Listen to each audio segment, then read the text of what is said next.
ദിവസം വൈകുന്നേരം റോഡിലെ ട്രാഫിക്കിനിടയിലൂടെ കയ്യിലൊരു കെട്ട് ലോട്ടറിയുമായി തിരക്കിട്ടു പോകുന്ന കണ്ട ഒരു കുഞ്ഞുമുഖം അന്വേഷിച്ചാണ് ഈ യാത്ര. 7ാം ക്ലാസ്സിൽ പഠിക്കുന്ന എത്ര കുഞ്ഞുങ്ങൾ സ്വയം ജോലി ചെയ്ത് പഠനവും ജീവിതവും മുന്നോട്ട് കൊണ്ടുപോകുന്നുണ്ടാകും. ചില കുട്ടികളൊക്കെ കളിയാക്കുകയൊക്കെ ചെയ്യും. അന്നേരം വിഷമം വരും. നിനക്ക് അച്ഛനില്ലാത്തല്ലേ, നീ ചുമ്മാ ഇങ്ങനെ നടന്നാൽ മതി, ഞങ്ങൾക്കൊക്കെ വീട്ടിൽ പോയി ചുമ്മാ ചെയ്യുന്നാൽ മതി.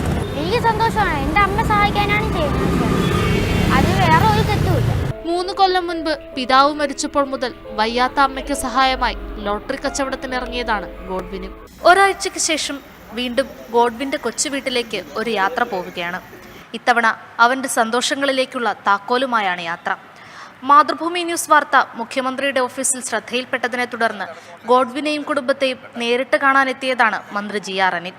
വസ്തു വാങ്ങി വീട് വെച്ചു നൽകുമെന്നും 2 കുട്ടികളുടെയും വിദ്യാഭ്യാസത്തിനുള്ള ചിലവുകൾ സർക്കാർ ഏറ്റെടുക്കുമെന്നും മന്ത്രി വാഗ്ദാനം നൽകി.